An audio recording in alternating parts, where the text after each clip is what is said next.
დღეს 20 ოქტომბერს დააკავეს ფორმულას კიდევ ერთი წამყვანი ჟურნალისტი ქეთა ციცქიშვილი. მიზეზი სავარაუდოდ აქციაში მონაწილეობა. გუშინ სასამართლომ ანალოგიური საბაბით 6 დღით პატიმრობა მიუსაჯა ფორმულას წამყვანს ჟურნალისტს ვახო სანაიას. რაღაცას მედავება ეს ხალხი მაშინ, როდესაც მათმა რეჟიმმა კონსტიტუცია დაახია, ხალხი ცემა, პოლიტპატიმრები ჰყავს, ქვეყნის საგარეო კურსი შეცვალა. ყველა კანონი დარღვეულია, რომელიც ადამიანის უფლებებს ეხება. ჩემი ვალდებულებაა იქ ვიყო, სადაც ხალხი, რომელიც ერთი წელია იბრძვის. ეს კი ვერ იქნება ხელოვნური. დარწმუნებული ვარ, ეს ბრძოლა დამთავრდება ჩვენი გამარჯვებით. ეს ადამიანები, შინაგან საქმეთა სამინისტროს წარმომადგენლები, რომლებსაც გონიათ, რომ რეჟიმი და რეჟიმში გადავლენ, რეჟიმის დამხობის შემდეგ ეს ხალხი აქ ვერ იქნება, განაცხადა ვახო სანაიამ პროცესზე. ჟურნალისტების დაკავებასთან დაკავშირებით განცხადებას ავრცელებს მედიის ადვოკატირების კოალიცია. ქართული ოცნების მიერ ჟურნალისტების დაკავება მედიისა და გამოხატვის თავისუფლებაზე პირდაპირი შეტევაა. ასეთ პირობებში დამოუკიდებელი მედიის საქმიანობა სერიოზული საფრთხის წინაშე დგას, რაც დემოკრატიული საზოგადოების ინფორმირების უფლებას მნიშვნელოვნად ზღუდავს. მედიის ადვოკატირების კოალიცია სრულ სოლიდარობას უცხადებს ქეთა ციცქიშვილს, ვახო სანაიას და ყველა უკანონოდ დაკავებულ მოქალაქეს, რომლებიც რეპრესიული კანონმდებლობის მსხვერპლი გახდნენ. კოალიცია მოითხოვს მათ დაუყოვნებლივ გათავისუფლებას და ჟურნალისტების მიმართ მიზანმიმართული დევნის შეწყვეტას, ნათქვამია განცხადებაში. ჟურნალისტების დაკავებასთან დაკავშირებით განცხადება გაავრცელა ტელეკომპანია ფორმულა. მათი თქმით, ვახო სანაიასა და ქეთა ციცქიშვილის დაკავება დამოუკიდებელი მედიის წინააღმდეგ შეტევად განიხილება. ფორმულა ჟურნალისტების გახშირებულ დევნას განიხილავს შეტევად დამოუკიდებელი მედიის წინააღმდეგ, რომლის მიზანი კრიტიკული აზრის ჩახშობაა. მოვითხოთ ქეთა ციცქიშვილის გათავისუფლებას, ასევე მოუწოდებთ საერთაშორისო მეგობრებს ქმედითი მხარდაჭერისკენ, რათა რეჟიმმა კრიტიკული მედიის დევნისთვის შესაბამისი პოლიტიკური ფასი გადაიხადოს. მიუხედავად მძიმე სამუშაო პირობებისა, ფორმულა განაგრძობს თავისუფალი სიტყვის დაცვას, ნათქვამია განცხადებაში. ყველა სინდისის პატიმარს, სოლიდარობა ქეთა ციცქიშვილს, სოლიდარობა აბსოლუტურად ყველას, ვინც უკანონოდ არის დატყვევებული, მე ასე ვიტყოდი. ჟურნალისტების მიმართ აგრესია ეგრეთ წოდებული ხელისუფლების მხრიდან არ ახალია. ეს ყველაფერი დაიწყო ჯერ კიდევ 5 ივლისს, ვინახავს როგორ მიუქციეს ტიტუშკები მაკაჩიხლაძეს, როგორ მიუქციეს ტიტუშკები გურამ როგავას, ახლა უკვე დაჭერებზეც გადავიდნენ, მაგრამ რა თქმა უნდა, არ გვეშინია, არ უშინდებით. სისტემის მიზანი არის სწორედ ის, რომ ჩვენ რაღაცნაირად შევდრკეთ, მაგრამ ეს არ მოხდება და ქეთა ციცქიშვილის სახე დღეს მანქანიდან ამის ყველაზე ნათელი დასტურია. ქართული ოცნების დიქტატორული რეჟიმი მიდის დიქტატურის ჩვეულებრივ უკვე ისტორიის განმავლობაში არაერთხელ გათელილ გზაზე. ჩვენ ვუსწრებთ დიქტატურის ინდექსით ყველა ქვეყანას ჩრდილო კორეის გარდა, მას შორის ადმინისტრაციული პასუხისმგებლობის კუთხით. ადამიანებს უბრალოდ ქუჩაში დგომის გამო, საკუთარი კონსტიტუციური უფლების რეალიზების გამო აკავებენ, იტაცებენ, იპარავენ ხშირ შემთხვევაში და ადვოკატებს არ გვეძლება ხოლმე საშუალება, რომ ეს ადამიანები თუნდაც ვიპოვოთ, ანუ ვიცოდეთ მაინც სად არის, რაც არის ძალიან მნიშვნელოვანი დარღვევა, რომ ადამიანებს იტაცებენ ქუჩიდან ისე რომ ეუბნებიან, რომ არ არიან დაკავებულები, მაგრამ უნდა გაყვნენ, ეს არის ადამიანის გატაცება, თავისუფლად უკანონო აღქმეთა, სხვა ამას არაფერი არ ქვია. თუ ადამიანი დაკავებული არ არის, ბუნებრივია მისი წაყვანა იძულებით არავის არ შეუძლია. ლელო ძლიერი საქართველოს ქუთაისის ორგანიზაციის თავმჯდომარემ ალექსანდრე მიქაუტაძემ პარტია დატოვა. როგორც პოლიტიკოსმა განაცხადა, მას თბილისიდან დაურეკეს და უთხრეს, რომ ქუთაისის ორგანიზაციის თავმჯდომარის თანამდებობას დროებით უჩერებთ. ის შემდეგადაც მან აღნიშნული გადაწყვეტილება მიიღო. არის მაგალითად ქუთაისში 76 საარჩევნო უბანია და აქედან 11 უბანზე ჩვენ მივიღეთ 4%-მდე მხარდაჭერა. არის უბნები, სადაც გვაქვს 5, 6, 7, 8 და 9%. სამწუხაროდ ცოტა ისეთი შევამოკლე გამოვი მიმდინარეობს იმ ადამიანების, ყოველ შემთხვევაში მიდგომა ასეთი არის. ადამიანების დამუნათება, რომელმაც ვერ მოახერხა ჩვენ მხარდამჭერები მსხებელობაში კონკრეტულ უბანზე კონკრეტული შედეგი უზრუნველყო პარტიისთვის.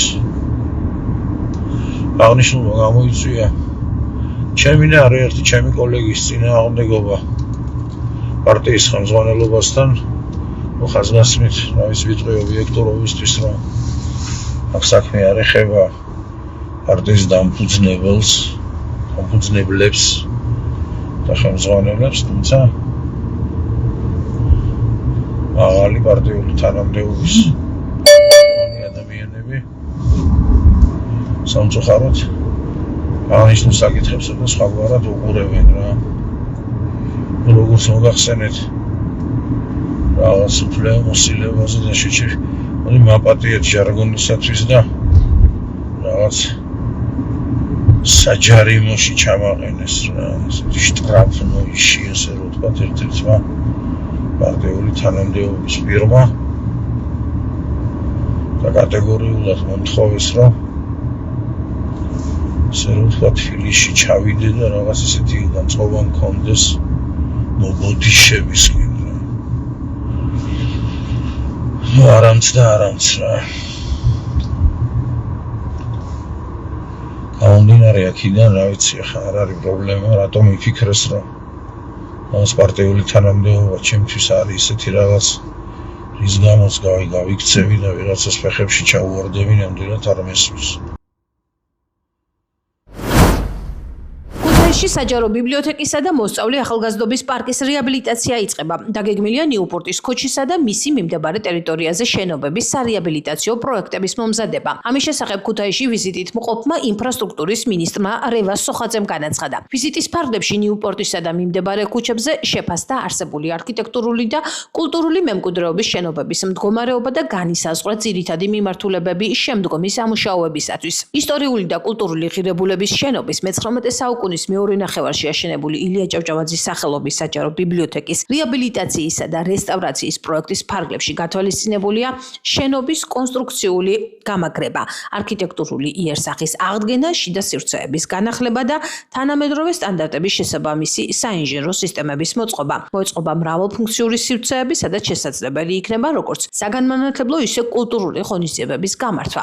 ინფრასტრუქტურის მინისტრის ინფორმაციით, ასევე უახლოეს დღეებში დაიწყება მოსწავლე ახალგაზრდობის პარკის რეაბილიტაცია. ვიწყებთ ძალიან ბევრი საინტერესო პროექტის განხორციელებას, მათ შორის ქუთაისის ისტორიული უბნის რეაბილიტაციის პროექტზე დაიწყება მუშაობა და პროექტის შექმნის შემდგომ უკვე მისი განხორციელება. ასევე კიდე ერთი რეკრეაციული სივრცე შეემატება ქუთაისს და ეს არის მოსწავლე ახალგაზრდობის პარკი, რომლის რეაბილიტაციაც დაიწყება უახლოეს დღეებში. ასევე მნიშვნელოვანი არის და ძალიან აქტუალური ვფიქრობ ქუთაისისთვის ქუთაისის ცენტრალური ბიბლიოთეკის ისტორიული შენობის რეაბილიტაცია, რომელიც ასევე რამოდენიმე დღეში დაიწყება ამ შენობის სარეაბილიტაციო სამუშაოები. ამჟამად ვიმყოფებით ახალგაზრდობის პარკში, სადაც გადმოგვეცა უკვე საჩუქრად ამ პარკის სრული პროექტი და იგეგმება უკვე ძალიან ახლო მომავალში დაიწყება სამშენებლო სამუშაოები.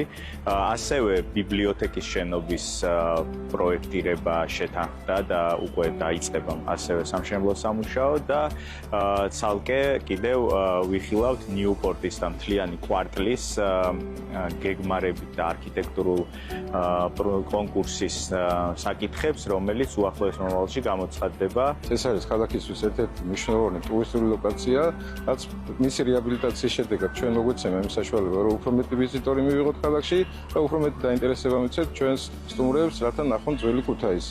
დღევანდელი დღე განსაკუთრებულია, იმიტომ რომ ჩამოვედით ამ შესანიშნავ ქალაქში, საქართველოს ერთ-ერთ გამორჩეულ და ყველაზე შეიძლება ითქვას ღირსშესანიშნავ ქალაქში, ქუთაისში და გვაქვს იმედი, რომ აი ამ ვიზიტის შედეგად დაიგეგმება ისეთი სიახლეები ქუთაისისთვის, რომელიც ძალიან მნიშვნელოვანი იქნება მისი წინსვლისთვის, მისი მემკვიდრეობის შენარჩუნებისთვის. ასევე დიდი ხნის ჩვენი ოცნება, რომ თქვათ რაღაც მოხდეს ზონირება ქუთაისის და კანონმდებლობით გავამაგროთ კულტურული მემკვიდრეობის ძეგლების არეალები, რაც ძალიან ასევე მნიშვნელოვანია.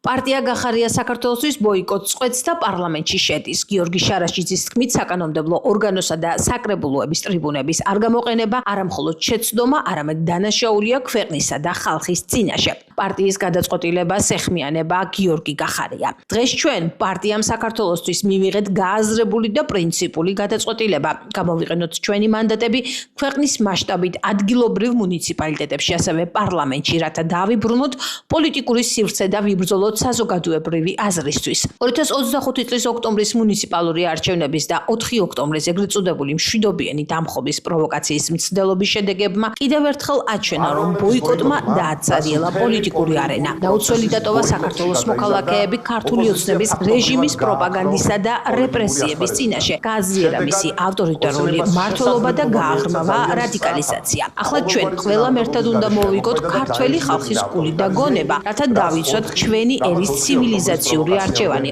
იყოს ევროპული ოჯახის ნაწილი და დავიცვათ საქართველოს კონსტიტუციის 78 მუხლი, როგორც ამ არჩევანის ქვაკუთხედი, წერს გიორგი გახარია. გიორგი გახარიას პარტიის გადაწყვეტილებას აფასებენ როგორც ოპოზიციაში, ასევე ქართულ ოცნებაში. აღარ ვაპირებთ არც საკუთარი შეცდომების ტყვეობაში და არც ილუზიებში დარჩენას და თავის მოტყუებას. ვიწყებთ ხალხისთვის განკუთვნილი ყველა პოლიტიკური ინსტრუმენტისა და პლატფორმის ხალხის სამსახურში დაბრუნებას, რადგან საქართველოს წარმომადგენლობითი ორგანოები, მუნიციპალურ დონეზე საკრებულოები და ეროვნულ დონეზე პარლამენტი არ ეკუთვნის ოცნებას და ეკუთვნის მხოლოდ და მხოლოდ ქართველ ხალხს. პარლამენტის და საკრებულოების ტრიბუნის არ გამოყენება განსაკუთრებით ამ რთულ პერიოდში არა მხოლოდ შეცდომა, არამედ დანაშაულია ქვეყნისა და ხალხის წინაშე. საქართველოს პარლამენტში საქართველოს მოქალაქეების ხმა და განსხვავებული აზრი უნდა ისმოდეს. უნებრივია ეს არის ბატონი გახარიას და მისი გუნდის გადაწყვეტილება. ჩვენი გუნდის გადაწყვეტილება იყო თავიდანვე განსხვავებული, ჩვენ ჩავხსენთ მანდატები, დავტოვეთ საქართველოს პარლამენტი, შესაბამისად ეს საკითხი არის ამოწურული ჩვენთვის, ამ მოწვევის პარლამენტთან არავითარი შეხება არ ქონია და არ გვექრება არალეგიტიმურ პარლამენტში, რომელმაც შექმნეს ეგრეთ წოდებული საგამოძიებო კომისია, რომელიც ასამართლებს თანამედროვე საქართველოს ისტორიას და რომელიც არის არალეგიტიმურად შეკრებილი ორგანო, ჩვენ ვერ ვხედავთ ასეთ ორგანოში ყოფნის რაიმე აზრს. გახარიას ეს გადაწყვეტილება არის ჯერ ერთი ღალატი ქვეყნის შიგნით, საქართველოს თითოეული მოქალაქის, ყველა პროტესტში მონაწილე ადამიანის, პოლიტიკური პარტიების, პოლიტიკური პატიმრების, რომლებიც ციხეში არიან. პარლამენტის წევრები რო იყვნენ, მე ვყოფილი ვარ და მახსოვს, როგორი მშიშრები იყვნენ და როგორ ეშინოდათ იმისი, რომ დამწინააღმდეგობა გაეწიათ, მან და ჩემი დასაცავი ხდებოდნენ ხოლმე ჩხუბის დროს. შესაბამისად, ახლა ვინმეს მოლოდინი იმისი, რომ მათ პარლამენტიდან შეუძლიათ დაანგრიონ ქართული ოცნება, არავის არ აქვს ნამდვილად და ამისი თვითონაც არ ჯერათ, მათი ერთადერთი мотиваცია არის ქართულ ოცნებასთან ვაჭრობა. მათ შორის გახარია ელაპარაკებოდა ქართულ ოცნებას, რომ იმის სანაცვლოდ რომ ის არ გააუქმონ და იმის სანაცვლოდ რომ მან რაღაცნაირად იარსებოს, ის მზად იყო ქართული ოცნებისთვის ლეგიტიმაცია მიეცა და შესულიყო პარლამენტში. 3 წელი ვერ გაძლო ოპოზიციაში და სუპერძალოვანი მინისტრობიდან აგერ სუპერ მშიშარა გაქცეულ ადამიანამდე, რომელიც ბერლინშია შეფარებული ახლა და პირსბანს ბიძინა ივანიშვილს. ეს ყველაფერი იკითხებოდა კიდეც მოცემულობიდან, როდესაც მათმა ბელადმა განაცხადა, რომ შეცდომა იყო საქართველოს პარლამენტში არ მოსვლა და მანდატებით არც სარგებლობა. ამ პარტიის 12 წევრი უკვე გახლავთ საქართველოს პარლამენტის წევრი.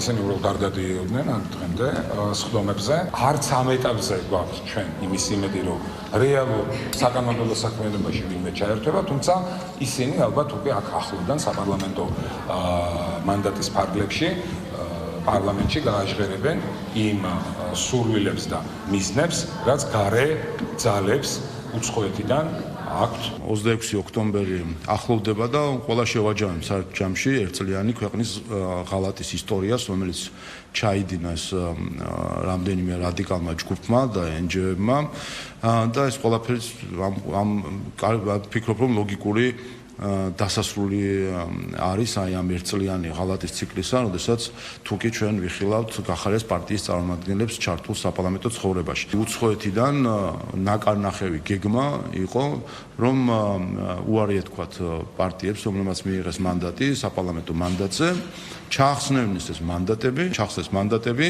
და დაიწყეს მზადება ხელისუფლების დამხობისკენ და რევოლუციისკენ, ჩაეფუშათ ეს რევოლუციაც და დარჩნენ ახლა ასე მიგდებულები გარეთ. გახარიას პარტიასაც შეეხება მათ მანდატები შეინარჩუნეს და შემოსვლას რაც შეეხება შემოსვლები არიან 12 წევრი, ასე ვთქვათ, დღეს პარლამენტის წევრად ითვლება, უბრალოდ ისინი აცდენენ საპარლამენტო სხდომებს, პარლამენტს ამით არც არაფერი მოემატება და არც არაფერი მოაკლდება მათი ყოფნით ან არ ყოფნით. თუმცა საინტერესო იქნება, ვფიქრობ, მათი აქ ყოფნა იმ მხრივ, რომ ჩვენ პირდაპირ შეგვიძლია მოვისმინოთ უცხოეთიდან მითითებული მესიჯები. ჩათვალეთ, რომ რასაც გაიგებთ ამ 12 ადამიანისგან, რასაც მოისმენთ, ეს არის რაც გარედან დავალება მოდის.